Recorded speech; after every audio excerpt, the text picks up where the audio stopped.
Good evening, everyone. Tonight we have the privilege of recognizing someone whose dedication, leadership, and heart have made a significant impact on the IWLCA community. The Service Award honors individuals who exemplify true service, those who give generously of their time, strengthen our organization, and help move our work forward with purpose. This year's recipient, Nicole Grote, has done exactly that. Nicole began serving on the annual meeting planning committee as a member. And even in that first year, it was clear that she brought thoughtfulness, creativity, and a steady reliability to the team.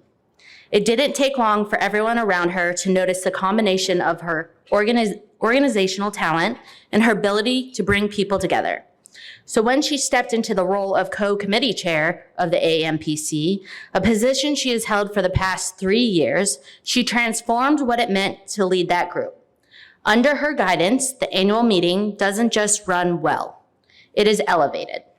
Nicole approaches every decision and every challenge with intention. She streamlines processes, strengthens communication, and helps create an environment where people feel valued and supported, all while ensuring the meetings reflect the excellence and professionalism of our membership deserves. But what stands out most about Nicole isn't just the work she's done. It's the way she does it. She leads with warmth, humility, and a genuine desire to make things better for everyone involved. She is the person who steps in without being asked, the person who brings clarity during stressful moments, and we've definitely had those, and the person who consistently offers her time and energy simply because she cares about the success of this organization and the people within it. Her contributions have shaped the IWLCA in meaningful and lasting ways, and her example reminds us that service is powerful, that leadership can be quiet and steady, and that one person's dedication can lift an entire community. Tonight, I'm honored to recognize and introduce her. Please join me in celebrating the 2025 IWLCA Service Award recipient, Nicole Grote.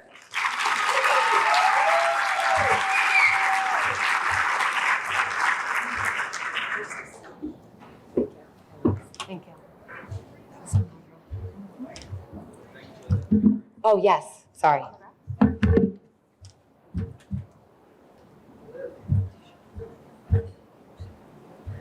All right, here we go.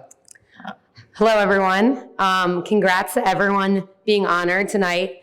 It is truly a privilege to be recognized tonight with some of the biggest names in our sport.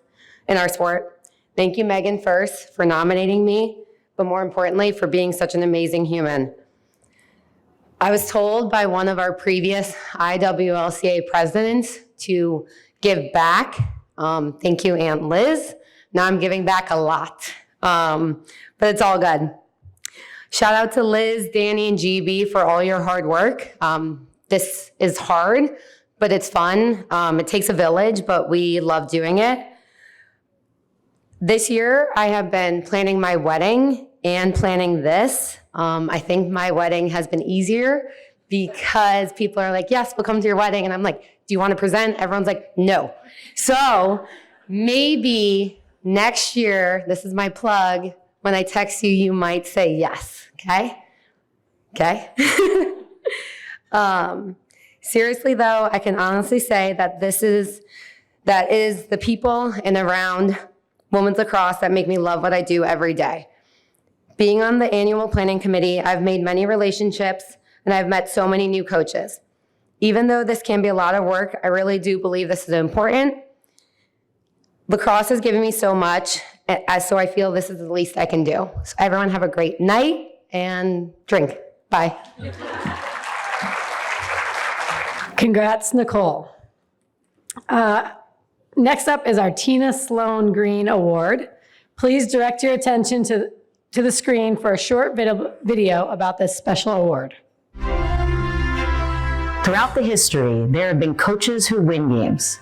And then there have been leaders who've changed the game. Tina Sloan Green transformed Temple University into a national powerhouse. 3 national championships, 11 straight Final Fours. She didn't just build teams, she built a legacy. And she did it while navigating being the first Black head women's lacrosse coach in the college game. Playing for Tina changed my life. She taught us that excellence was expected, that discipline was a gift, and that every time we stepped on the field, we were representing something bigger than ourselves. She became the first Black woman to win an NCAA Division I championship. At a time when representation was nearly non-existent, she stood at the top, authentically and unapologetically. But Coach Green's legacy goes far beyond championships. She co-founded the Black Women in Sports Foundation, creating access, mentorship, and opportunity for young girls who have never before been invited into this game. She turned barriers into pathways. To Tina, sport was never just competition. It was a platform for justice, for education, for change. The Tina Sloan Green Award honors those who live that mission, who use their platform to lift others, to create change, and to open doors for the next generation. Tonight, we don't just recognize achievement, we carry forward a legacy. The legacy of Coach Tina Sloan Green, champion, visionary, and the conscience of our game.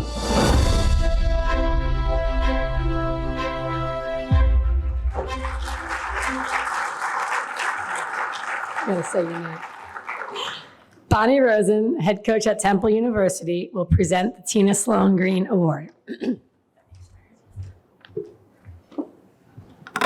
Okay. Good evening. It is my honor to introduce the recipient of this year's Tina Sloan Green Award. And before I talk about the extraordinary young woman who earned this recognition, I want to begin with talking about the extraordinary woman whose name stands on it. When I was a senior in high school, growing up in the suburbs of Philadelphia, Temple, led by Tina Sloan Green, won its second NCAA championship, only after previously earning an AIAW title. 3 national championships in 7 years. Think about how monumental that was. But what has always inspired me most is that Tina's impact goes far beyond championships. She built a college lacrosse program rooted in excellence, community, and opportunity. And she built even further on that mission when she founded the Black Women in Sport Foundation, dedicated to increasing the involvement of Black women and girls in every aspect of sport, as athletes, coaches, administrators, and leaders. Tina is not just a Hall of Famer. She is a builder. She is a breaker of barriers. She is a visionary who expanded the world of lacrosse so more people could see themselves in it. Her legacy isn't simply about championships. Her legacy is about possibility, about showing us what leadership looks like when it's rooted in conviction, generosity, and the belief that sport can and should change lives. So when I first arrived at Temple, Tina showed up in my office within the first 2 weeks, and in her quiet, and yes, if you know Tina, she has this quiet voice, in her quiet but very clear way, she encouraged me, or shall I say, gently mandated to me, to make sure I was doing my part to grow the game. It wasn't a push I felt obligated to follow. It was one I knew mattered. And so tonight, introducing a Temple student athlete for this award feels deeply and uniquely special because Temple Lacrosse exists in the house that Tina built.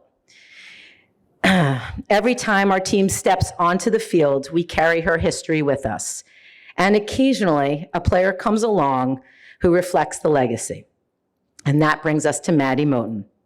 I was going to say that Maddie's impact isn't about being the loudest, but at times, maybe it is about being the loudest. If you've ever heard her celebrate a teammate, direct the defense on the field, hear her laughing, and yes, maybe sometimes questioning an officiating call, you know that Maddie has a strong and meaningful voice. But her true impact doesn't come from the volume, it comes from her heart. Within our team, Maddie has helped create real openness. For example, during our Long Talk anti-racism workshops, Maddie spent the time listening, sharing, and helping teammates step into honest conversations. On campus, she has been a thoughtful, active, and steady leader within the Black Student Athlete Association, supporting others, creating events, and shaping meaningful dialogue.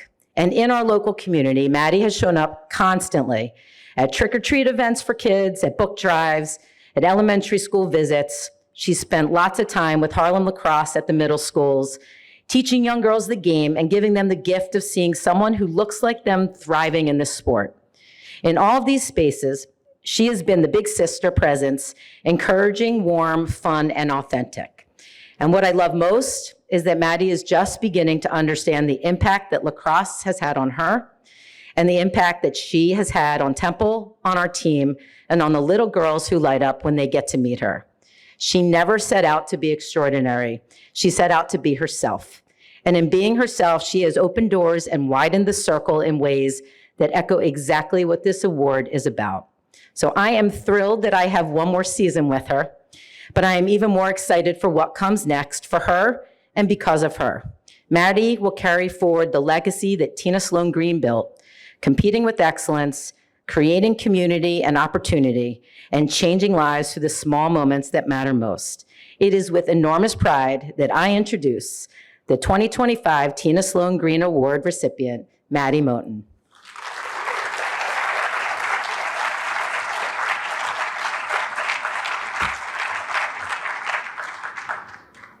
We have to take a picture.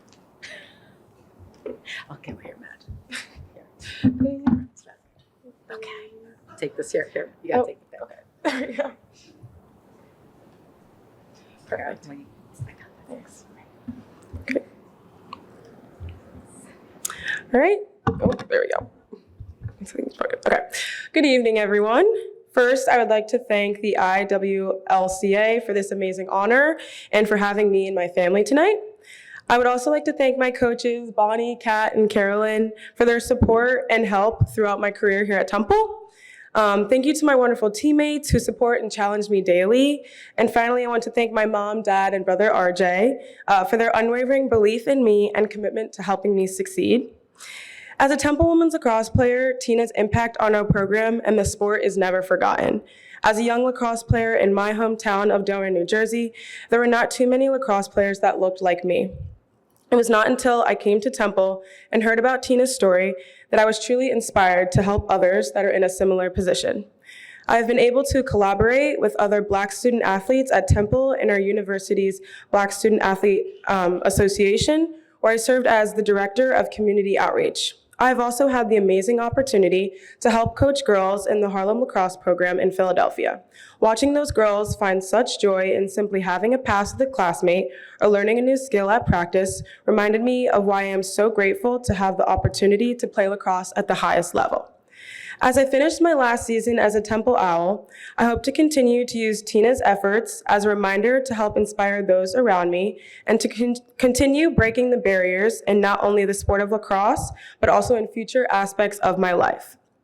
Receiving this award is a testament of my personal journey as a young Black female in the sport of lacrosse, and I hope to continue to inspire other girls like me to turn their dreams into reality.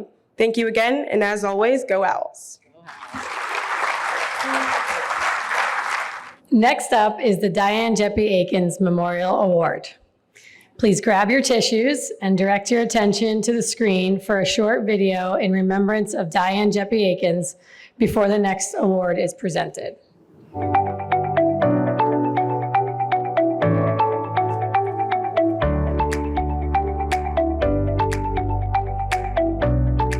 I think it's really hard to put into words exactly what Diane means to me. I think she's influenced me more in my life than any one person has. I think at the end of the day, I do what I do every single day because of Diane.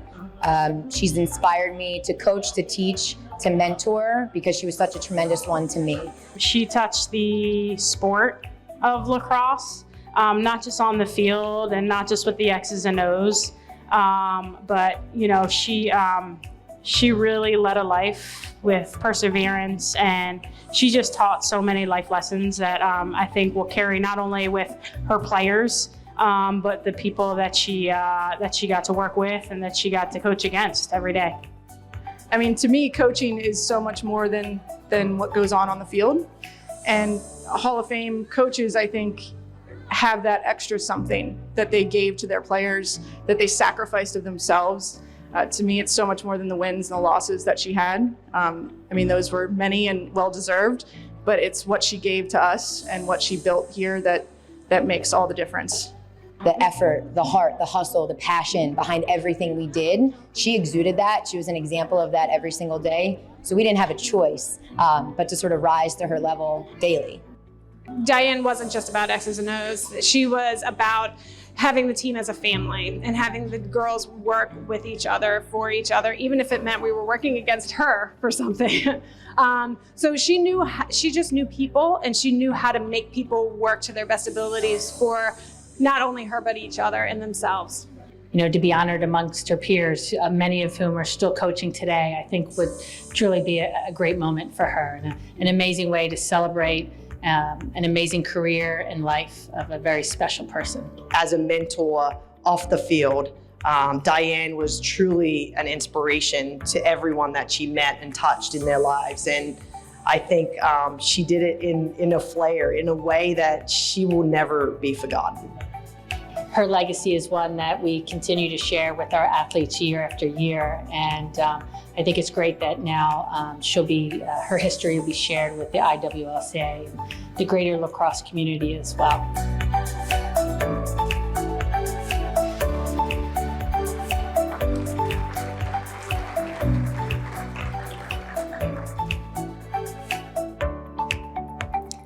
Dina Cifelli, head coach at Seton Hill, will present the Diane Geppi-Aikens Award. Good evening, everyone. I'm truly honored to be up here tonight to present my coach, Ginny Martino, with this Lifetime Achievement Award. Each year when we watch this video of Diane, we have the same mix of emotions, smiles, tears, and deep reflection. Those reactions speak to the incredible person she was. Her strength, even through her toughest battles, continued to inspire each one of us every single day.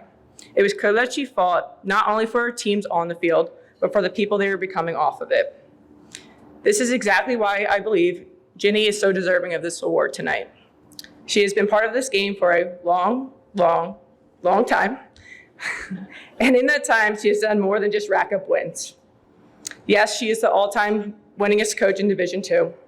Yes, her resume has enough Hall of Fames, PSAC championships, a national championship, national and regional Coach of the Year awards, and many career milestones to fill up decades. But her legacy is measured much more than just the numbers. If you look up the word legacy, Ginny's picture should be next to it. Ginny has shaped the lives far beyond the lacrosse field. There are so many lessons that I, my teammates, and her former players continue to carry with us each and every day. But one of the most powerful examples of this is her nonprofit organization, Lack for Life, which she founded to raise awareness for suicide prevention. It began after she supported one of her players through a traumatic experience, and something she and her team would face again just a few years ago. Her dedication to mental and emotional well-being of student athletes and their families speak to the depth of her compassion and leadership. Ginny is a daughter, a sister, a wife, a mother, a coach, a mentor. Roles that carry a lot of weight, and roles she wears like a crown. She pushes players not to excel just on the lacrosse field, but to become the best versions of themselves. I'll never forget the day she told me, "Dina, you might just one day be a better coach than you were a player." At that time, I didn't think college coaching was even in my future. And knowing Ginny, I was also trying to figure out if that was a compliment or a very polite way of her saying that I needed to run faster. But as always, she saw the potential in me long before I knew it in myself. Now, as being a head coach, I can only hope to even have half the impact she had on the players in this sport. Only now, looking back, do I truly appreciate the reasons behind her methods, her guidance, and her extra tough love on me. She has earned the respect of so many, not just because of her amazing records, but because of the time, love, and unwavering dedication she pours into every team and every individual that she leads.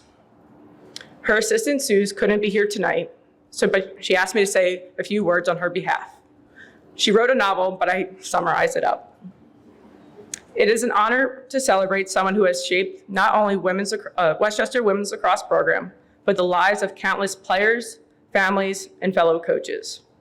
For over 2 decades, I've had the privilege of coaching beside someone whose commitment is unmatched. A pioneer doesn't even begin to describe her. There's no one else that I'd rather take this journey with. She's been like a sister for me, for more than half of my life. Thank you for every word of encouragement, every tough conversation, every laugh, and for your dedication to this sport. Thank you for the lifetime of memories and your love of the game. Thank you, Jen. To close this, Ginny, you are a legendary coach. You're an inspiring leader, and most importantly, a selfless human being. You are my idol, and I wouldn't be here without you today. Thank you for giving so much of yourself to this game and to every single person lucky enough to be part of your world. With that, Ginny, I'm deeply honored to present you with the award tonight, as you truly embody the spirit and legacy of Diane. Congratulations, Coach.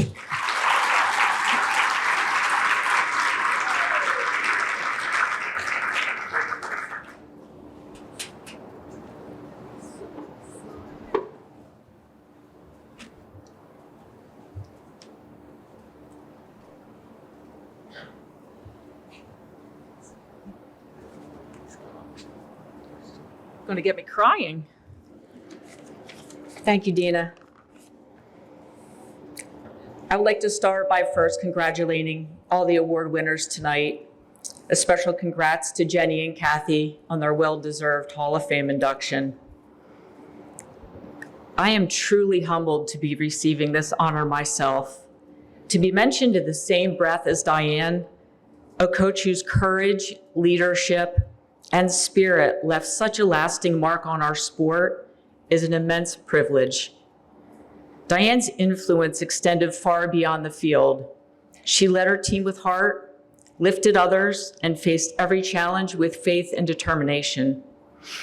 This award is a testament to the impact she has made, and to be associated with her name in just the smallest way is both a privilege and a powerful reminder of what coaching can achieve.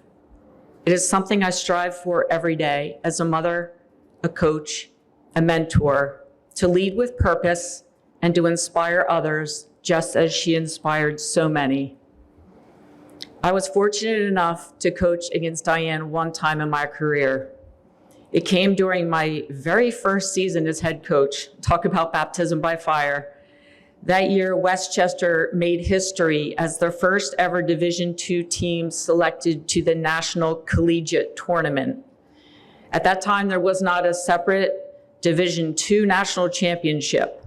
The NCAA had just expanded the field to 12 teams in the predominantly Division I tournament.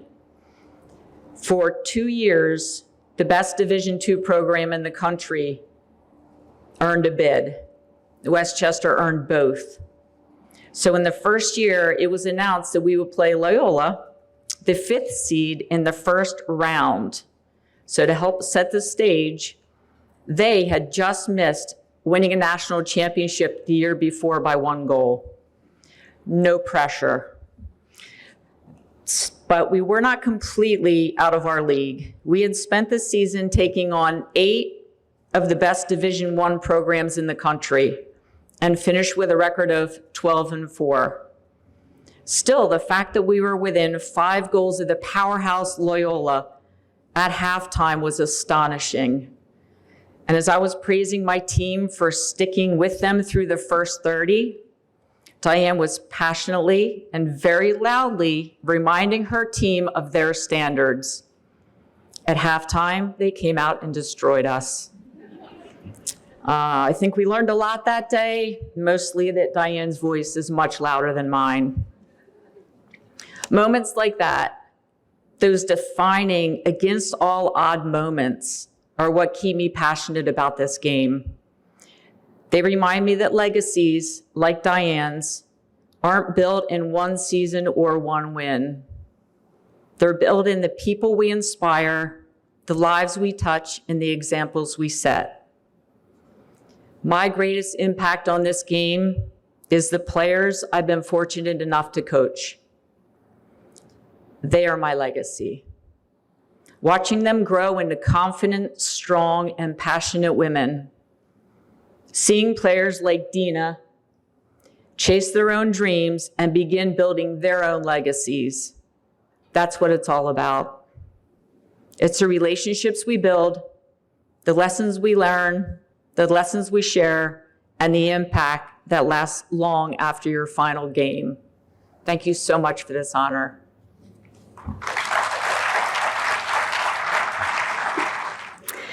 We're excited to induct the 2025 Hall of Fame induction class. Each of our inductees will be introduced with a video before making their acceptance speech. Our first inductee is Jenny Levy. Please direct your attention to the screen for Jenny's video. The perfect season is complete. North Carolina, national champions again. What does this championship mean to you? I'm so fired up for our team and our program. I'm kind of speechless right now. Thinking who we are. Remember we kept asking all year, who are we? We're damn national champions. People talk about culture all the time. I don't think I've ever seen anybody as effectively as Jenny build a culture. And what really most impresses me is she's never done. The Tar Heels in perfection in Philly, North Carolina, the 2016 national champions. Jenny is never satisfied, whether it's on the field, winning, wanting to win more, just continuing to build relationships. She cares so deeply about every single person involved, not only with Carolina Lacrosse, but also in the Carolina community as a whole. The intensity that she does everything.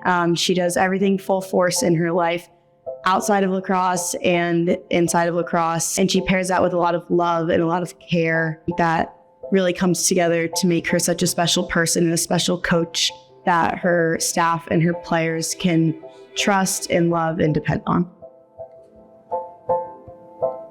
She's never satisfied. She's never content. And yet she's always happy. She's always authentic. And she's always, one of my favorite terms of her, and there are many, is be where your feet are. That's Jenny Levy. She is where her feet are at all times. The North Carolina Tar Heels have just won their 8th straight game and an ACC championship. As a mother and as someone who was waking up every day trying to be all things to her family, but also to the program. And it's certainly not easy. As someone who had a front row seat to watching her do it all, it's incredible to see so many other women being able to do that, because it's just something that requires a day-to-day commitment. As someone who, wants to be a mom one day, it truly is an inspiration, and just seeing how she balances that, it's extremely empowering, and I'm just grateful that I get to see it every single day, and that's something that I hope to be one day. She's always been around, but to do it with her, describe the meaning of that. I don't think it's fully sunk in yet. It's a blast to play for her. She keeps you on your toes. She always has something funny to say. She can get a crowd going pretty fast. Our team loves to laugh at her, laugh with her, and she just does everything with such a drive and intensity. Obviously, we have the privilege of playing with Kate Levy, her daughter, which has been incredible, but it honestly just feels like I'm one of 30 of her kids. Jenny just cares for each of her players so much. I mean, whether that's current players, past players, future players, she constantly is just always checking in and see how our day is going. And it goes a long way just to have someone so genuine in your life who cares for you and genuinely wants you to succeed. She seeked out Roy Williams. She seeked out Karen Shelton, Anson Dorrance. She was surrounded by some of the greatest coaches ever in college sports. Just her humbleness to reach out and ask for help from greatness surrounding her, and then to get their advice, but implement it in her own authentic way. I think that's what really makes her special. Every player on that roster is valued. Every player on that roster has a role that contributes to the success of the team, and they leave the program knowing that they were a big part of the success of their teams. Coach Levy, congrats on going into the Hall of Fame. You are so much more than a Hall of Fame coach. You are a Hall of Fame human being. Congratulations, Jenny. We are so proud of you. Congratulations, Jenny. There's absolutely no one more deserving for this. My sisters and I are so grateful to have had the opportunity to be coached by you, and I cannot wait for what the next 3 years has in store. Congratulations, Mom. We are so proud of you and all of your hard work. Congrats. I love you. Congrats, honey. We're super proud of you. Congrats, Jenny. So well deserved and so proud of you. Congrats, Jenny. We're so proud of you. I just want to say thank you so much for taking a chance on me and making me me a Tar Heel. I could not be more thankful, and we are so happy for you. Congrats. The best leader, the best coach, and the best friend. Thanks for everything you do. The best in the game. Love you. Congrats. Woo! You are a trailblazer for women's sports, and I have felt so lucky to be a part of your tribe, played under you, and watch you change the sport we all know and love. Love you. Congrats, Jenny. This is such a huge accomplishment. You really do continue to keep the alumni so proud of you. Congrats, Jenny. We're so proud of you. Congratulations. It's a great honor. Hey, Jenny. Congrats on the Hall of Fame. We're so proud of you. You deserve it all. And Jenny, thank you for always inspiring those around you and for everything that you've done for the sport of lacrosse. Congratulations, Jenny. There's no one more deserving than you. You've just had an immeasurable impact on all of our lives, and thank you for giving us the opportunity to be a part of the Carolina community and for all of the incredible memories we've made. So congratulations, Jenny. Hi, everybody. Well, that was awesome. Clearly, I need a coach who can teach me how to dance. And I made a massive error this week and decided to run stadiums to try to be Benjamin Button and age backwards, and my calves are killing me. So there's also no light up here, and I brought my readers, and I really can't see much. So we're going to get this started. First of all, thanks to the IW for this honor, and congratulations to everyone who's been honored tonight. I'm always so inspired by other people's journeys, stories, how people articulate their success, how other people articulate their success. Great job, Bonnie. Bonnie and I were teammates way back when.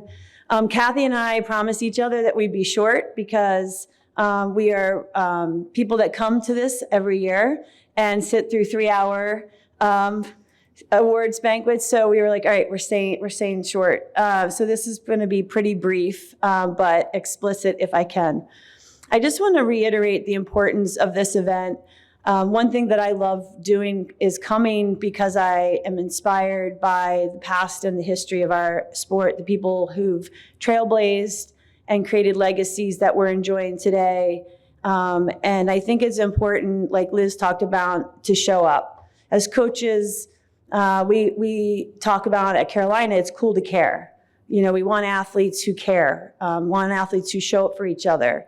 And this organization is no different. This dinner and this night is no different. So for all of you guys out there, you're here, so thank you. If you have a friend who's not here, maybe bring them next year. Because it's really not about me, it's about us. It's about growing the sport and inspiring the next generation, and that's our job. I started at Carolina at 24. The program at the time was a result of Title IX, the opportunity that we got. So I was hired. I was surprised I was hired. Everybody else was surprised I was hired because I was an assistant coach at the time. And I was only 2 years out of college, and I had a good time in college, so people couldn't believe they actually hired me. So I came in with a blueprint and was really excited to get to work. I walked into an office that didn't have a ceiling. I had no computer. I had an old desk, and I didn't have any assistants, and I had about 6 months to create my new team.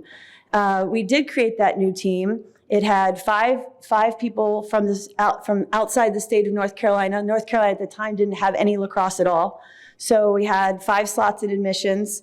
I had 3 transfers, the kids that got kicked out of the other programs because they didn't fit, so I took them. We had a couple of club kids who were the reason why we were varsity, so I kept the juniors and the seniors so I didn't have to cut them later on. And they were wonderful humans, and they're still really connected to our program today. But at the time, they weren't D1 athletes. And then we had 2 soccer players, one who'd never played before, and a field hockey player who was a 5th year. So that was our group. It was definitely a group of misfits, and I had no idea what I was in for, but I loved them. And I told them, listen, we're not going to be the most skilled. We definitely won't be the most experienced, but we will be the fittest. And so the journey began. And at the time, Maryland, I love being up here with Kathy because the Maryland program actually has so much influence in my career and my life. My sister was a Terp. Actually, fun fact, which I don't even know if you guys know, she would never come to a national championship game if we were playing you guys. So she's only been to one. So And so the first time I knew Cindy. Cindy's actually the godmother of one of my nephews because my sister was a Terp. The Maryland bus rolls into Chapel Hill in 1995, our first season. And they were on a roll. It was the middle of their, I think, like 7 consecutive championships in a row. And so here comes Cindy. Is Cindy here? Okay, Cindy didn't come. So Cindy had is the same exact Cindy, and she rolls out and she's like, "Hey, what's up?" And the bus is like rocking back and forth, and they're singing, and there's a lot going on. And for all of us old people in the audience, it kind of was like a Spicoli van, but a bus. And I was thinking, what the heck is going on that bus? But regardless, I loved it. I was like, wow, I want my team to feel like that. And they went on to kick our, I think, like 14-2. But a couple of years later, in '98, we were actually a formidable foe. We still didn't have great experience. We still didn't have great stick work, but we were fit. And we came against Maryland. And Kathy at the time was the senior captain of the Maryland team, a really good team. And back then, they were so good they'd come down and play Duke and Carolina on Saturday, Sunday, and then roll out of town with 2 wins. So they came in that year, and the Final Four, we'd gotten to the Final Four, and we got to play Maryland that year and in the Final Four. So I thought we were the best 2 teams in the country. The other side of the bracket, I was like, what? I just thought we were the best. So, well, we lost, and that hurt. And so the next day we were on our way back to Chapel Hill we were on 195. And I don't know if you guys remember the story. So I have to tell you the story because I don't know if anyone's ever heard it in the room. So we passed the Maryland bus. We're going home, and Maryland's going to practice. And I have I'm just like, oh, there's the Maryland bus. What a bummer. And so I don't know anything that's going on.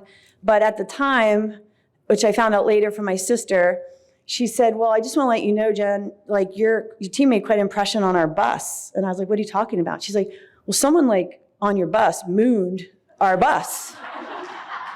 And I was like, excuse me? And she said, yeah, full ham. And I was like, what? And so, I was like, I'm only a 3rd-year coach. And I was like, wait, one of my players put her on the glass? And did you guys see that? They confirm. It's confirmed. And so I don't know if you know this. This might be in the Maryland Hall of Fame, but I did make that young lady, once I found out who it was, make an apology letter to Cindy apologizing for mooning the Maryland bus. So maybe that is in the Hall of Fame. So that's my memory of Kathy, and they went on to win the national championship, and that was the string of many, many championships that they won at the time. But my humble beginnings in our Misfit group in 1996 was a pure joy. I'm going to be brief, but I'm going to tell you 5 principles that have built joy in my coaching. First and foremost, my family. My husband, Dan, is here tonight representing our family because the kids are pretty busy. He's been with me. He was, fun fact, he was my roommate in Georgetown. We were friends. When I got the Carolina job, I called him daily because he had a job in DC that allowed him to pick up the phone. So I didn't have an assistant, so he was the assistant that was just my friend. And so I asked him all these questions about what he thought about all the different things that we were trying to build. Well, little did I know he'd become my husband, my confidant, my biggest supporter, and someone who's really challenged me and pushed me. He's probably the one who disagrees with me the most. And once in a while, he gets that, but he's usually right. But he also handled the kids. We have 3 kids, and it's not an easy task. We wanted more, but we thought 3 was good. And on the weekends when, we were traveling or things were going on, Dan always anchored and was an unbelievable partner for me. So to be successful, I really needed somebody that supported me, really respected the sport and what I was trying to accomplish in the sport, and not belittle the fact that we were a really small sport and we're trying to grow. And with his job and his connection to the advancement of women's athletics. It's been such an inspiration to me. So I love you, honey. Thanks for being here. One fun fact, our kids have always been a definite source of many funny stories through the years. When you have kids and you coach, yes, they're on buses, on fields, and in all sorts of funny ways. And they're in locker rooms once in a while. And for some of you guys, you've heard this story before, but it's probably one of the best Levy stories I've got on my kids, so I'm gonna share it. I'm not gonna tell you which one, but it's one of the boys. So we have boy, boy, girl. And back then they'd come in the locker room after games, you know, when they're little running around. So at this point, we had played the game. This is, I don't know what year it was, but our players had just gotten out of the shower. Unbeknownst to me, I was not there, and I was in the lobby. And one of my boys walks in, and somebody doesn't have anything on, and he slaps her in the and says, "Great game," and keeps walking. And so, and so I was in the lobby, and she came running out and said, "Where's Jenny? Your son just slapped me on the." And I said, "I'm so sorry." So from that day on, the boys were not allowed back in the locker room, to say the least. So anyway, coaching at this level with kids is not easy. I couldn't have done it without a great partner. But one of the principles is have a great family and a great support network that makes what you do part of what we do. 2, invest in power in your people, your assistants, and your alums. I couldn't do any of this without my unbelievable assistants that I've had over the years. It's really hard to believe that I've been here 30 years. I'm starting my 31st season. I don't feel that old, and I'm not old, but I couldn't have done anything without the assistants. It took us about 8 to 10 years to get full-time assistants at Carolina. So not only did we not have lacrosse in the state of North Carolina, and we had 5 admission spots, I didn't have a full-time assistant for a long time. But it gave me the opportunity to bring great people in from different programs, one being from the Loyola program and from Diane Geppi-Aikens program. And her name was Kathleen O'Shea. And she was fun. I was talking to Kirsten today. We had, Kirsten had also one of Diane's players, and they came down to one of these meetings we were a long time ago. And next thing we know, they had too many drinks. They had Hounds bras on, and they'd taken off, and they're doing water wars with Hounds bras on, and another great culture in Diane's program that I got to see front and center. And so my assistant coaches have always given so much. They're so talented. They have so much spirit, passion. There's so many things that they do better than I do. And so I really try to empower the people that work for me to be the best versions of themselves to help us be great. And that's something that I feel very strongly about. In 2022, we won the national championship, and I had 3 alums on the sideline next to me. We had Emily Garrity, Kaylee Waters, and Kerrigan Miller. And to win a national championship when you have people who've played for you now on the coaching side, and to see that moment for them and how hard it is to coach.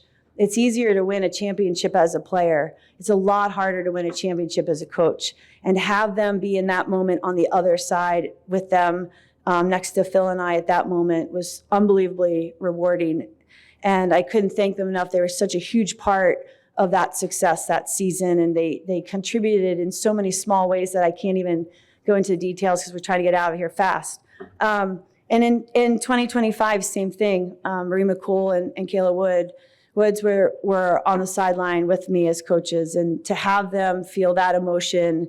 We played Catan every single night on the road last year. I had never played Catan. If you've ever played Catan, it's an interesting game, but that's what we did last season. So, you know, with our staffs, we have fun. There's enough space for vulnerability, authenticity, and growth, and a lot of trust and respect. So I really, really appreciate all of the assistants that have come through over the few years. And there's some of them at the table, like Cookie and Taylor, who are also, and Jen, who are part of the staff long time ago. winning is ephemeral. I learned that from Anson. I had to look it up. So what that means is it ends. And Anson's been a big mentor for me, and he used to give his team roses after they won. And I said, why do you do that? He said, because they eventually die. When they die, it's time to start to work again. I said, oh, okay. So, winning's ephemeral, but, when you build relationships and you build culture with the people that you work with every day, it really, really starts to hit deeper. And so I made a really big mistake early on. I thought we were going to win early, and we were all about this transactional win. And once I started getting away from that and working more towards a transformational relationship building and culture building, I found a lot more joy and success in the coaching that we did. It was really hard to build culture first in a new program. It didn't happen overnight. It was brand new. We had no foundation of anything, no alums, no donors, no nothing. And so it took time to get to where we are today, but today is just an unbelievable space and a flywheel of so many different people and personalities that have contributed that just make it so fun to be around.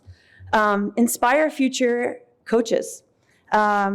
Cindy Simshall has done so many great things in her career, but I believe her greatest legacy is the number of coaches that she's put into the game. And I've always admired that, and it's something that I've always aspired to do at Carolina. If I could get my program to a place that I am developing young women who go into the workforce in so many different ways, yes, we want to do that. But develop women who want to coach, that to me builds a legacy of success. And I've always seen it in the Maryland program, and something I really admired with Cindy when she was there. And I think Navy people are going into doing different things, but so nothing against Navy, but congratulations to Gabby if she's here. But I think that for me, watching my players go out to coach and wear different colors is weird sometimes, but then to watch them with their passion and their leadership, inspiring their players, is really a full circle moment to me, and such a sense of joy.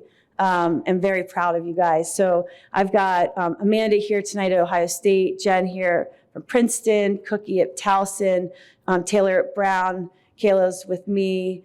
I've got Caroline at Arizona State, Charlotte at Army, and Brooklyn at Yale. And I've got other people too, but thank you so much for being here. I love you guys. I'm so proud of you. So good job.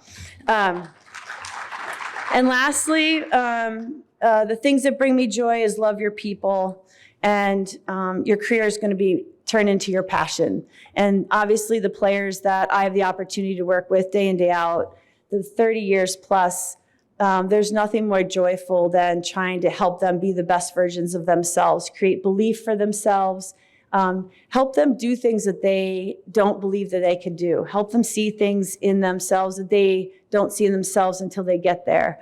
The opportunity that I've had has made my heart so full.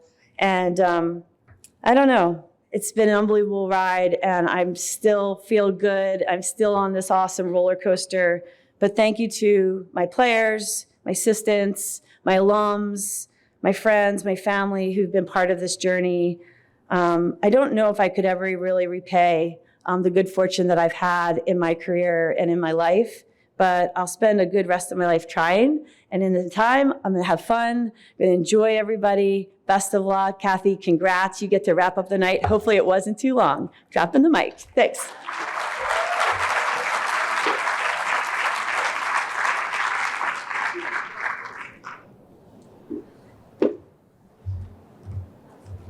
Let's have another round of applause for Jenny. Congrats. All right, our next inductee is Kathy Reese. Please direct your attention to the screen for Kathy's video. And now Terps Nation can celebrate on top of the mountain once again. Maryland is your national champion. Kathy Reese, I'm the head women's lacrosse coach here at the University of Maryland. I have been the head coach of this program for, I think this is my 20th season.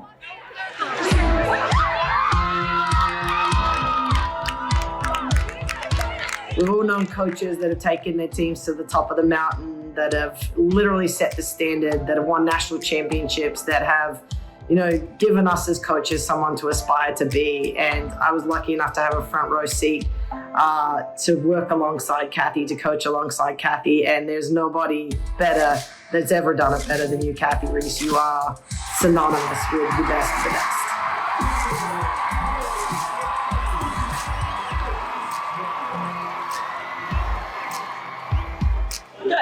Good run. It's not over. You step on the field and you know that you are great and you are awesome, and this group will accomplish everything we do today. One of the reasons I chose Maryland was because I could not envision myself ever saying no to Kathy Reese. I am just so grateful for the decision that I made as a junior in high school, because she has just truly impacted my life at every level. I made incredible friendships. I was able to be a part of national championship winning teams, and none of that would have been possible without her giving me the opportunity to come and be a Terp. Her 11th national championship. Kathy's a very special young woman who reflects, greatness, enthusiasm, and love for not only her family, for me personally, but also for the entire Maryland, lacrosse community and University of Maryland team. The winningest program in women's lacrosse history. She really is an impactful coach, person, mother, and former athlete. And we're just so proud of Kathy and all the accomplishments that she's had. I feel like she just truly embodies what it means to be a Terp. At some point in life, lacrosse is over, but those friendships and relationships are what's still there, and those memories that you have to fall back on is something that's really special and can carry you through. I know, I was so nervous. It kept getting darker and darker in here. I can't see to begin with. I left the readers in the room. I was gonna borrow Jenny's because she's older than me. But I'm gonna just go with it and stick with the script, and off we go. Funny watching those kind of videos because you never know what's gonna come out of Cindy's mouth, A. And B, Jen, the polos we wore back into whatever we started, were pretty good looking for coaching.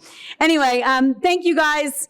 I've been to these dinners every year and watched so many incredible people get recognized, yet never quite pictured myself up here. I'm so grateful, humbled, and honored to stand up here tonight, even though I would way rather be sitting there drinking and celebrating everyone else, because I tried to take it easy a little bit. Thank you to the IWLCA, the Hall of Fame committee, and congratulations, Jenny, and congratulations all the award winners tonight. We definitely have had so many great battles between Carolina and Maryland. When they called and said that you two were the two going in this year, we've battled over the years between ACC championships, Final Fours, national championships, and no more just exciting program and person to be honored tonight. So excited to share this with you as well. I did tell some of you, and Jenny too, but I would be the shortest speech of the night. So I'm gonna stick with it and I'm gonna win that. I've been slowly drinking my wine to make sure that I stuck to that statement and don't talk your ear off. For those of you that know me, that's what I tend to do. So I'll need to get right down to the point. And when I said I got to talk, my kids are like, you could chat GBT something. So I tried it, which is pretty cool. If you've never tried that, you should do that. But there weren't enough of the words thankful and grateful to make it sound like me when they give you the formal speech thing. So I decided to just kind of write my own down so I could use those words a lot instead. This sport, you guys, is just really special. And not because of the game itself, which yes, we all love, but because of everything that surrounds it. And my journey began as a player at Maryland, and Jenny talked about some of those years getting mooned by her team, beating them and getting beat by them. But it started under the great and wild Cindy Timshaw. Cindy, who was here earlier for the happy hour, and she's gone now, so that's how she rolls. Thankful that she took a chance on me as a player. We had a great run, and I'm glad our relationship is such that she can bomb into the middle of the rules meeting with a giant lacrosse stick and check me. So that's where our relationship is, but I appreciate her and everything, that she has done for me and for the University of Maryland and the sport. And after a fun and successful college career, Cindy offered me a job as an assistant. I had no idea what I wanted to do. And she says, okay, well, why don't you come join my staff? So I jumped at the opportunity. I was paid $11,000 in my first year as an assistant coach. So I decided to teach part-time as well to try to make ends meet to make it work. My job took on many other duties, as you can imagine. And those of you that have worked for Cindy know that there's a lot of other duties that come apart with the job. So in addition to coaching, I still had to play and practice and compete every day with the team. I also was pretty much responsible for bringing lunch every day for the staff. And I also was got to take Cindy's mom to get a perm and her hair done. But working with Cindy and Gary taught me a lot, and my love and appreciation for coaching just took on a whole nother level. What makes our sport so special are the people. I have coached so many awesome players over the years, and I'm thankful for every single one of them. I'm gonna cry. So many of you guys are here tonight. I love our table. We can squeeze all their Maryland peeps in together. And I love that you're all still involved in the sport. Your passion will continue to make this sport better. And I know that you will continue to make a difference in all of your players' lives. That's what it's all about. So thank you. Thank you to everyone who's ever worn a Maryland uniform. You will always have a special place in my heart. We have a lot of great memories, but your friendship is what means the most. All of the coaches I've had the privilege of working with have been total rock stars. Jen Adams, Sonia LaMonica, Kennis, Quinn Burke, Brian Reese, Caitlin Phipps, Alex Oss-Holman, Nadine Hagnaghi, and several awesome director of ops. And if I missed anyone else over, I love you all. Your loyalty and friendship are two of the most important things in life. And I'm so lucky to have gone through all of these journeys with you. And I appreciate you more than you'll ever know. My Maryland peeps, Libby here tonight. If you guys weren't the best, I wouldn't be working at Maryland or for as long as I have. Thankful for you, our administration, your support of women's sports, and all things Terps. Thanks for listening to me, Libby, and thanks for working on getting me a new flagpole for our stadium so the flag doesn't rest on the fans' heads when they stand there. Thanks. Thanks to my husband, Brian. After Jenny's speech to Dan, I think I need to tell you I love you all the time. But I did thank you. You've been with me since the beginning of our playing days, and you're wonderful, and I love you so much. But we have 4 awesome kids, so proud of, Riley and Brody, who are on the men's team at Maryland, and Caden, who will join my team next year, similar to Jenny's family with the 2 boys and the girl out of Carolina. And then Braxton, we did throw a 4th into the mix. He's working out where he'll go to high school.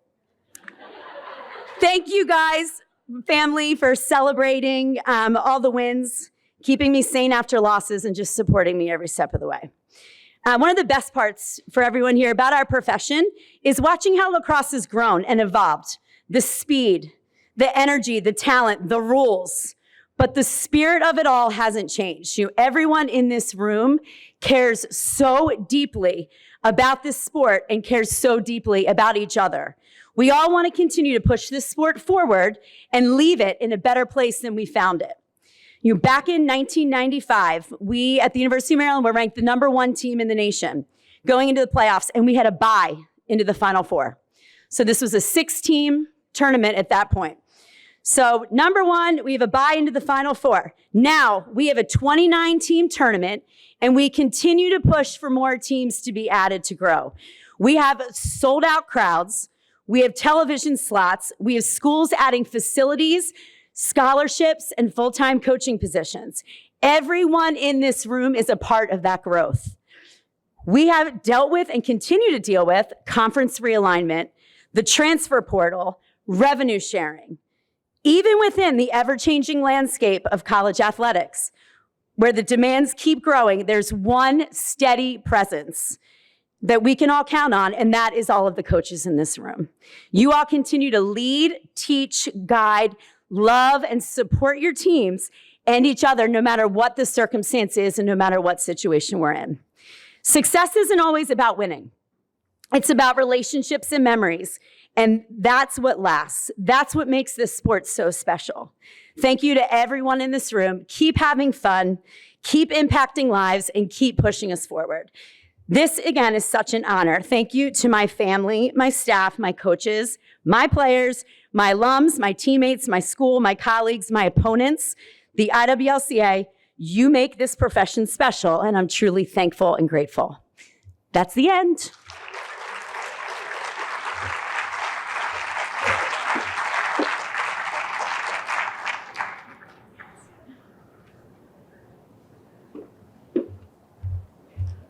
Let's give another round of applause for Kathy Reese. Jenny and Kathy, it's an honor to be your peer. You inspire everyone in this room and in our profession every single day. Congrats and thank you for all you have done and will continue to do for this game. We're really proud of you, and super congratulations to both of you and to the official IWLCA Hall of Fame class of 2025.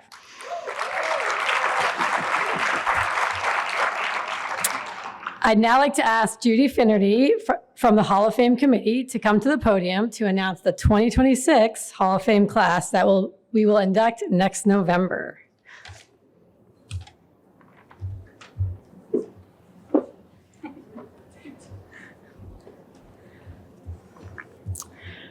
The Hall of Fame Committee is pleased to announce that the 2026 induction class will be comprised of the great Gary Gate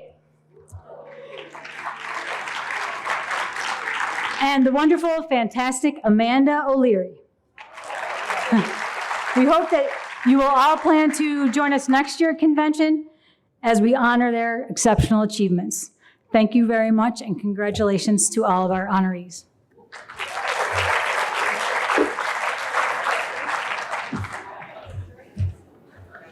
All right, record year, record time. Enjoy your rest of your night.